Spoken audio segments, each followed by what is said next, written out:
शत्रूवर प्रेम करा. Forgive your enemies. ही प्रभू येशू ख्रिस्ताची आजच्या देव शब्दामधून आपल्याला शिकवण आहे. मार्टिन लुथर किंग ज्युनियर म्हणतात की प्रभू येशू ख्रिस्ताच्या ज्या वेगवेगळ्या शिकवणी आहेत, the teachings of Jesus, the most difficult teaching is forgive your enemies. आपल्या शत्रूंना क्षमा करा, त्यांच्यावर प्रेम करा. ही प्रभू येशू ख्रिस्ताची शिकवण संत ऑगस्टीन म्हणतात आपल्याला अपर्याय आहे. There is no option. कारण संत ऑगस्टीन म्हणतात की जर आपण शत्रूंना प्रेम केलं नाही, जर आपण त्यांच्याविषयी कारस्थानं रचली, त्यांचा सूड घेण्याचा विचार करत बसले, तर आपण त्यांच्यापेक्षा स्वतःलाच जास्त त्रास देतो. आणि म्हणून प्रभू येशू ख्रिस्ताची जी शिकवण आहे, शत्रूवर प्रेम करा, ही शिकवण फार महत्त्वाची आहे. आणि श्रद्धेच्या दृष्टिकोनातून, परिपक्व होण्याच्या दृष्टिकोनातून, खरं माणूस म्हणून जीवन जगण्याच्या दृष्टिकोनातून ही शिकवण आपल्याला फार महत्त्वाची आहे. एका ख्रिस्ती व्यक्तीचं तत्व किंवा अस्तित्व हे अशाच प्रकारच्या कठीण शिकवणुकीचं आत्मसात करण्यामध्ये आहे. To accept this teaching and follow it, to love the enemies is the basic nature of every Catholic. आणि म्हणून प्रभू येशू ख्रिस्ताने ही जी शिकवण दिली आहे, त्यामध्ये आपले शत्रू कोण याविषयी आजच्या शुभवर्तमानामध्ये प्रभू येशू ख्रिस्त आपल्या पुढे 7 प्रकारचे शत्रू ठेवत आहेत. उदाहरणार्थ, जे आपल्याला जणू काही तुच्छ बोलतात, आपल्या थोबाडीत मारतात, आपला अंगरखा हिरवून घेतात, आपल्याविषयी बदनामी करतात, असे वेगवेगळे 7 प्रकार आजच्या शुभवर्तमानामध्ये प्रभू येशू ख्रिस्ताने आपल्या पुढे मांडले आहेत. आणि त्यांना क्षमा करण्यासाठी, त्यांच्यावर प्रेम करण्यासाठी जणू काही प्रभू येशू ख्रिस्त आपल्याला सांगत आहे. आजच्या दिवशी ख्रिस्ताची सुवार्ता समजून घेत असताना कशा प्रकारे आपण आपल्या शत्रूवर प्रेम करू शकतो हे शिकण्याचा प्रयत्न करूया. पहिली गोष्ट म्हणजे, जर आपल्याला आपल्या शत्रूवर प्रेम करायचं असेल तर आपल्याला वाईटाला चांगल्याने जिंकलं पाहिजे. Conquer evil with good. चांगलं करण्याचा प्रयत्न करा, वाईटामध्ये राहण्याचा प्रयत्न करू नका. आणि त्याचं एक सुंदर उदाहरण आजच्या पहिल्या वाचनामध्ये आपल्याला पाहायला मिळते. जेव्हा दाविदाने गोलियतचा खून केला आणि त्याला मारलं, तेव्हा शॉल राजाला त्याच्याविषयी हेवा निर्माण झाला आणि दाविदाला मारण्याचा शॉल कट रचत होता.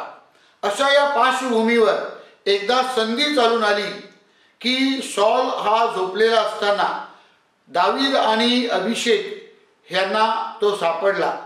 अभिषेक शॉलचा खून करणार होता, परंतु दावीद त्याला म्हणतो, नाही, शॉल हा परमेश्वराचा अभिषिक्त आहे, त्याचा आपण खून करायचं नाही. या प्रसंगी दाविदाने क्षमेचा आणि शत्रूवर प्रेम करण्याचा संदेश जणू काही आपल्याला दिलेला आहे. याद्वारे दावीद जो आहे तो दैवी दृष्टिकोनातून विचार करतो आणि अभिषेक जो आहे तो मानवी दृष्टिकोनातून विचार करतो. मानवी दृष्टिकोनातून माणूस माणसावर सूड उगवण्याचा प्रयत्न करतो, परंतु दैवी दृष्टिकोन, परमेश्वर माणसाला प्रत्येक क्षणी क्षमा करून त्याला क्षमेद्वारे, प्रेमाद्वारे जिंकण्याचा प्रयत्न करतो. अशा प्रकारे वाईटावर कसा विजय मिळवायचा, चांगुलपणाने वाईट कसं जिंकायचं, हे पहिलं वाचन आपल्याला शिकवत आहे. आपण शत्रूवर जेव्हा प्रेम करतो तेव्हा अशाच प्रकारे आपण वाईटावर विजय मिळवायचा आहे, चांगुलपणाने वाईटावर विजय मिळवायचा आहे. दुसरी गोष्ट शत्रूवर प्रेम करण्यासाठी महत्त्वाची आहे आणि ती म्हणजे त्यांच्यासाठी चांगलं म्हणा किंवा आशीर्वाद द्या. आपले शत्रू जे आहेत त्यांच्याविषयी जर आपण वाईट म्हटलं तर वाईटाने वाईट वाढत जातं आणि आपण स्वतः देखील त्यामध्ये वाईट बनत असतो. आणि म्हणूनच वाईट न बोलता त्यांची प्रशंसा करा, त्यांच्यातले जे चांगलं आहे ते शोधण्याचा प्रयत्न करा आणि त्या चांगुलपणावर लक्ष केंद्रित करा. प्रत्येक चांगल्या माणसामध्ये काहीतरी वाईट असतं आणि प्रत्येक वाईट माणसामध्ये काहीतरी चांगलं असतं. ते जेव्हा आपण शोधण्याचा प्रयत्न करतो तेव्हा निश्चितच त्या चांगुलपणाद्वारे आपण शत्रूवर प्रेम करू शकतो. तिसरी गोष्ट शत्रूवर प्रेम करण्यासाठी फार महत्त्वाची आहे आणि ती म्हणजे शत्रूंसाठी प्रार्थना करा. प्रार्थनेमध्ये सामर्थ्य आहे. या प्रार्थनेद्वारे आपण शत्रू जिंकू शकतो. ह्याचं सुंदर उदाहरण प्रभू येशू ख्रिस्ताने आपल्याला दिलेलं आहे. वधस्तंभावरील मरण स्वीकारत असताना, आपल्या शरीरातील शेवटचा थेंब आपल्यासाठी अर्पण करीत असताना प्रभू येशू ख्रिस्त परमेश्वराकडे प्रार्थना करतो, हे परमेश्वरा, माझ्या या शत्रूंना क्षमा कर, त्यांच्यासाठी मी प्रार्थना करीत आहे.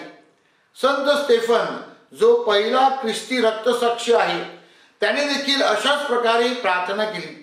मरणाच्या थाऱ्यात असताना त्यांनी परमेश्वराला सांगितलं की माझ्या या शत्रूंचा, माझा खून करणाऱ्या लोकांच्या कृत्याचा जणू काही शोध करू नको किंवा त्यांची मोज करू नको, तर ती त्यांना क्षमा कर.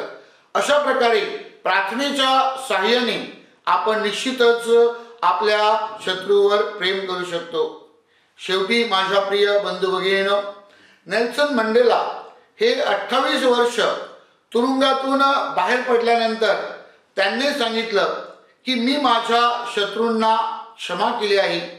मी माझ्या शत्रूवर प्रेम करतो, कारण मी जर माझ्या शत्रूवर प्रेम केलं नाही तर मी तुरुंगातून बाहेर पडेल, परंतु मी माझ्या जीवनातून, माझ्या स्वतःच्या मनातून, माझ्या विचारांतून मी तुरुंगात असेन.